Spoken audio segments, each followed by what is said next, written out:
Hi, my name is Jennifer Hasser, and I'm really excited to be here to talk about dyslexia with you. I am the Executive Director of Syllables Learning Center and Kendor Learning, and I've been working with kids with dyslexia for close to 30 years.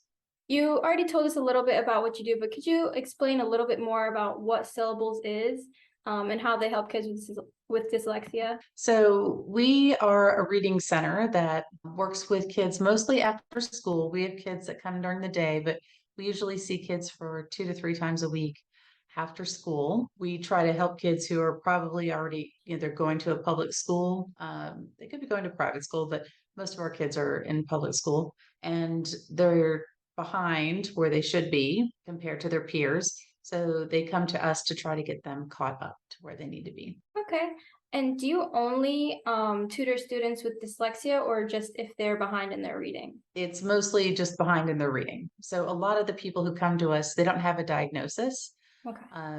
They don't know what dyslexia is, and we're often the first people to start talking to the parents about dyslexia and that their child may have dyslexia. But it is kind of a process that takes a little bit of time. Sometimes parents aren't really ready to hear that. They just want to hear that their kid's just a little bit behind and it'll take 3 hours and everything will be fixed. And I understand that as a parent, but you have to, make sure that you get the information across to the parents so that they are equipped to help their child, but also you don't want to scare them away. You don't want them to, go into denial, which happens with a lot of people in general when people hear things that they aren't ready to hear. Could you talk about how your teaching process at syllables is different than the typical reading curriculum at a regular school? The curriculum that we have kind of two organizations. One of them is Syllables Learning Center, and one of them is Kendor Learning. We use the same curriculum in both. And so the Kendor Learning curriculum is used in regular ed classrooms, honestly, all over the world. So what we try to do is train teachers so that they can deliver curriculum to all kids that's more comprehensive. That way, the kids with dyslexia won't struggle like they would with a curriculum that doesn't address, the components of structured literacy, so to make sure they have phonological awareness and phonics and fluency, comprehension, vocabulary, all of those things kind of have to be done together. What happens in a lot of schools is that the curriculum that they use is not structured. It isn't systematic, it isn't multisensory, it's not cognitive. It is more what people typically call whole language, where it's like, here's a book and good luck. Right. Like 30% of our population, that's going to work for them. They're probably natural readers, and just minimal instruction will get them, on a path to reading. But 70% of the population has varying degrees of difficulty with it. Reading is a man-made activity, so it's not something that your brain is naturally designed to do. So I try to equate, reading to parents, in a way, and teachers in a way that makes it, more understandable for them that if you had 100 kids try out for a basketball team, probably 30% would be pretty good. And then the rest of them were varying degrees of terrible to above average, Right. right? I And see. then if you had 100 kids try out for ballet, you probably had 30 that were pretty good and then 70 that were in a range from terrible to above average. Hmm. So almost any man-made skill is going to have that level of variability. And that's why when people throw out the number saying that, 20 to 25% of the population has dyslexia, it really isn't surprising to me, because it wouldn't be surprising to me to hear that 20% of the population is terrible at basketball or terrible at ballet or terrible at anything that is a man made skill. It's one of those things where once teachers understand that, then they realize that the curriculum that they're using may not meet the needs of all of their students. And that's really what I want to change. My next question would be, can you discuss the role of phonics in structured literacy in the teaching of reading opposed to traditional teaching methods? Most curriculum out there, they do teach phonics. They just may not teach it in a structured and sequential way. It's more like, here's a little fun fact about phonics here and there. But meanwhile, they're asking you to read things that they haven't taught. oftentimes there are curriculum out there that say our letter of the week is M, and then they want you to read books about monsters, and you're Mhm. like, but I haven't learned ah or n or Right, or yeah. or or that that s at the end is going to say z. So that is where they're the kind of even though they're doing some phonics, it doesn't align. So it's kind of like saying, here's a worksheet on addition, and when you get to the algebra, just sound it out. You wouldn't do that. Mhm. Math is very structured and sequential, Yeah, yeah. and reading should be more like that. And that's really where the issue, comes in is that, when you're teaching phonics in a structured sequential way, you're building on the skills like you would in math, addition, subtraction, Mhm. multiplication, division. You don't jump around because you wouldn't be able to solve the problems. And it's the same thing in reading. So, really, honestly, recently we've seen a big surge in people starting to get excited about, teaching phonics more in depth. I'm a big proponent of building that morphology in with phonics so that you're teaching the meaning, and the sounds and spellings at the same time, Mhm. um, which really is helpful. Yeah, the structure I definitely think is what's lacking in part of the curriculum because it's easy to get lost when you're reading, when you're staring at a book. It's easy to get lost and like messed up in the words, kind of. Could you maybe give some advice for what teachers could do to improve when it comes teaching kids with dyslexia? Well, I think the biggest thing is getting trained in a lot of the things they probably should have learned when they were going to school to be teachers, Right.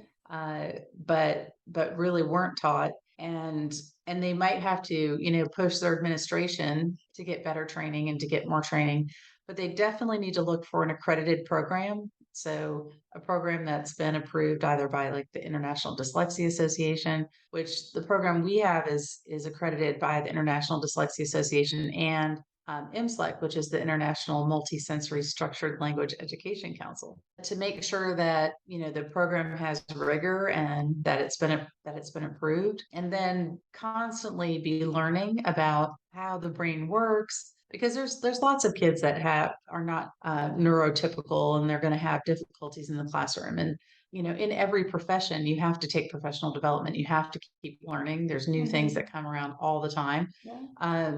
And so, just for teachers to be focused on searching out those educational opportunities so they can help their students. All right. So, could you maybe talk about the effects of dyslexia on a child's mindset, such like their self-confidence? The thing about dyslexia is that when I used to teach high school, I used Mhm. to my students would be like, "Why do we have to have dyslexia?" And I was like, "Well, I have dystantia," and I would tease that I mean, I am so uncoordinated. I'm a terrible dancer. Right? It doesn't mean that I'm not smart. I hope when people see me dancing, they don't say, "Wow, she seemed smart," right? Mhm. That would be horrible. So it's the same for them. Because you have dyslexia has nothing to do with how intelligent you are, right? I think that first and foremost, they need to understand that it has nothing to do with intelligence. But there was an interesting thing that happened with my daughter when she was younger. So I don't know if you know, but one of my daughters is dyslexic. Yes, yeah. Mhm. And when she was young, I had her watch one of the movies that about dyslexia, and there was a grown man, and it was heart-wrenching, but he was crying because when he was young, they just told him he was stupid and Mm. put him in the back of the class, and they were convinced he couldn't learn. And he was crying in the documentary, and my daughter was like, I don't see what the big deal is about dyslexia. Like, why is he so upset? Really made me kind of happy for my daughter and also hopeful for the future, because I had raised her. She knew she was dyslexic from the beginning. She didn't Mm. think anything. She knew reading was harder for her, but she really didn't think it was bad. Mhm. And even when she was in college, I remember she was texting with some of her friends and they were making fun of some of her spelling, and she's just like, "Hey, I'm dyslexic," and not phased by it at all. She just Mhm. is like, it is what it is. And I think that if kids know that they're not, that it has nothing to do with intelligence, if they know that they're just going to have to get a little extra help and a little extra repetition, Mhm. it really shouldn't hurt their self-esteem. Yeah. What happens, is when people don't understand what dyslexia is and they don't help kids with the proper accommodations, or they don't, target their deficits and try to build them up. That's when their self-esteem suffers, Mhm. right? So to me, it's just a lack of understanding. And once we can kind of get people to understand, I'm hoping that most kids, like my daughter, say, I don't get it. What's the big deal? Right, I right. mean, I think that would be great, Yeah, it would. right? So Definitely, that's what I'm definitely hoping would. for. So, what are some things you think parents should consider when they're looking for a tutor with their newly diagnosed dyslexic kid? I think the most important thing is that the person is highly trained. I have questions that I give to parents to ask tutors, and they need to be able to, because the thing about a parent is that they don't know, right? Right. So they can be taken advantage of if somebody isn't, and a lot of times the people saying they're trained don't Mhm. really know they're not trained. Oh, Um, okay. so there's what I say to the parents is it's kind of, you have to think about it the same as if like your child had something like cancer. I mean, I'm not hoping it's cancer, but I'm saying, if you had to call the oncologist, you may not know how, anything about being an oncologist. Right. But when you're talking to them and a dyslexia tutor, you should say things like, what program are you using? What program have you been trained in? Mm, Have you been certified in that program? If you don't get a straight answer, someone who's like, well, I just use whatever I need. I've been doing this for a long time. I don't need mm, training.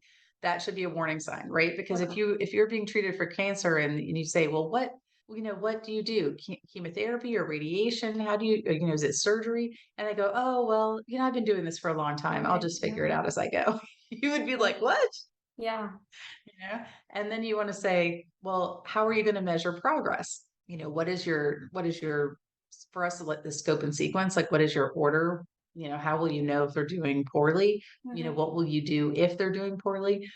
How will that be communicated to me? All of these things would be the same as, well, how do you know if is the tumor shrinking? How are you going to Right. know? If they Yeah. were just like, well, we'll just wait and see.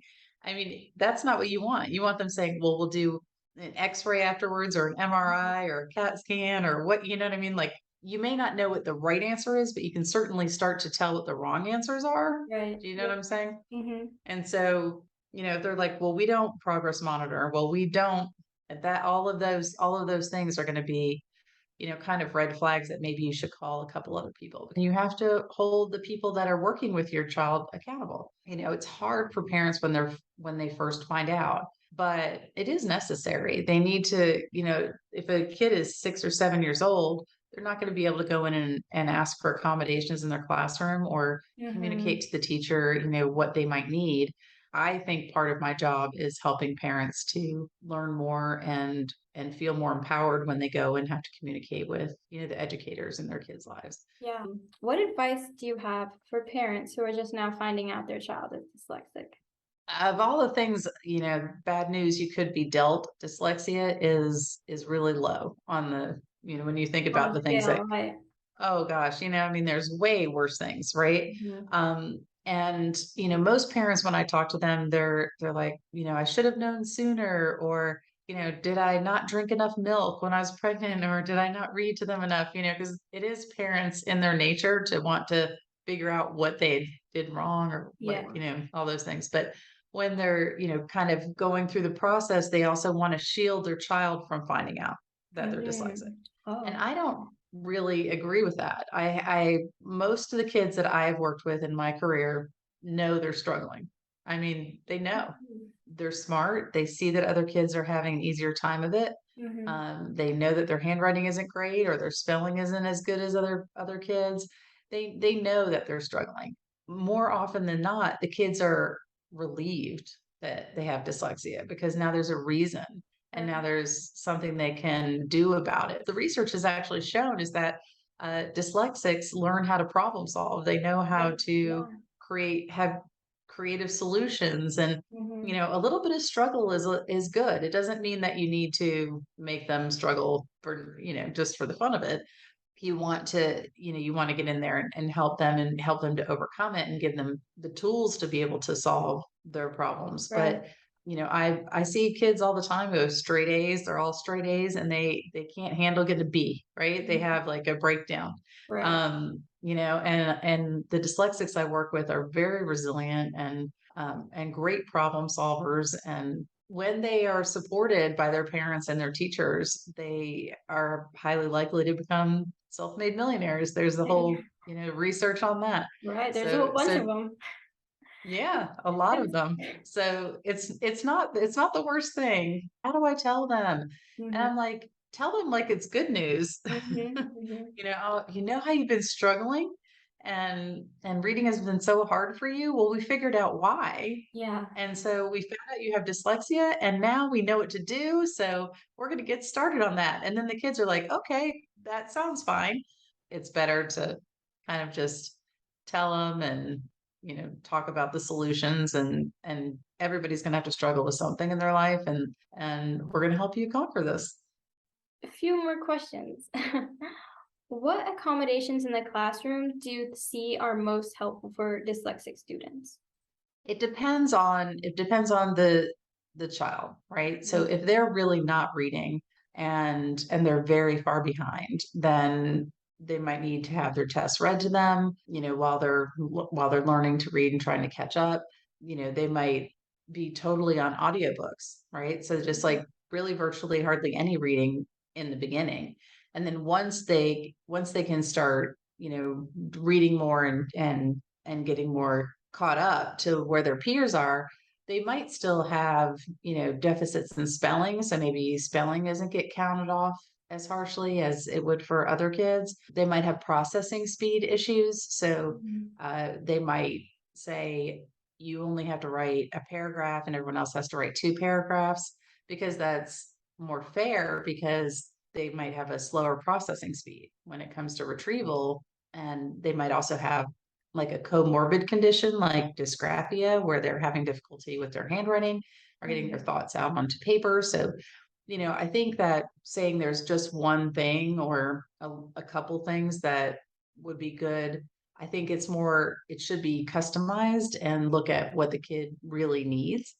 And also, what does the child want? Mhm. Right? Because a lot of times parents go in with this big laundry list of things that they've heard are Yeah. going to help, and the child does not want a lot of it, right? And they don't want to feel different. Mhm. And if they feel different, they may shut down. That might make them feel worse. So I always think it's a good idea to talk to the child and say, okay, well, here's some things that we were thinking about asking. Would you use these? Because a lot of times they don't use the accommodations. And if they don't use the accommodations, they will lose the accommodations. And then they won't get them for like the SATs and things like that. So to me, it's important to have the kids involved in the process. Even young kids, they're pretty savvy. They know what they think will help them and what won't, and sometimes parents are like, you want me to ask them? I'm like, yeah. Definitely. Yeah, a lot of Right. people sometimes they don't understand, in the public school, if you are seen as like not using your accommodations, they'll find any way to try and see like, oh, well, she's not using this in the classroom. We don't know if she really needs it. But so it's definitely important to pick the ones that you know you're going to use and that are useful to you for sure. Teachers, they're working hard. And Mhm.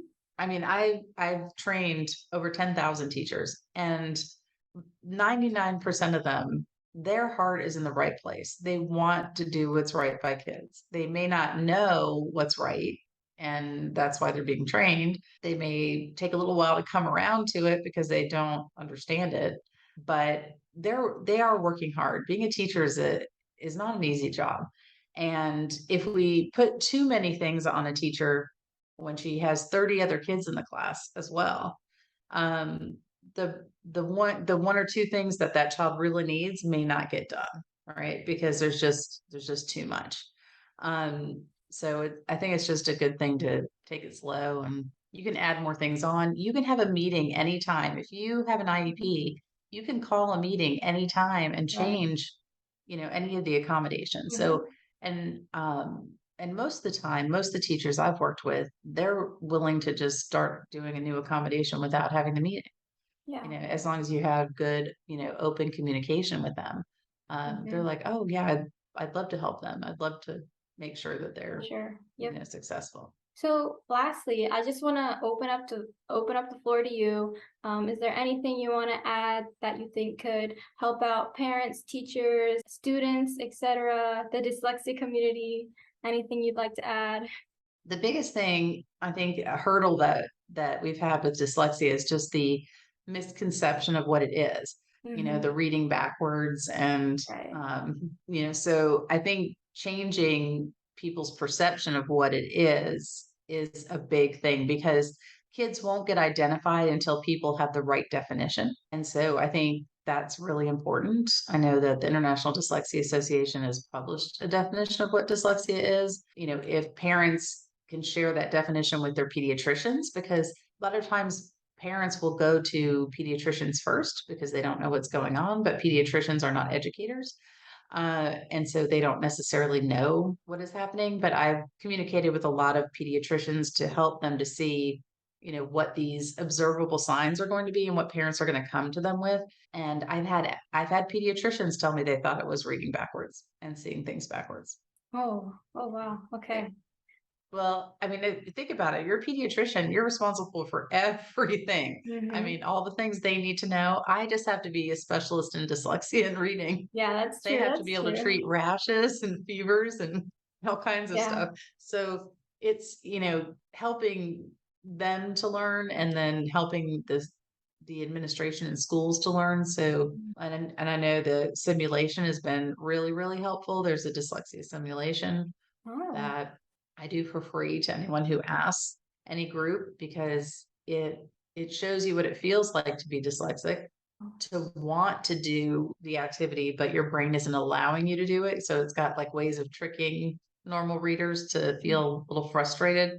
And when they start experiencing that, it helps them to kind of, be in somebody else's shoes. Mm-hmm. Because it is hard sometimes for people when things are easy for them. Well, thank you so much, Miss Hasser. It was great to have all your input, all your helpful, useful information in my video series.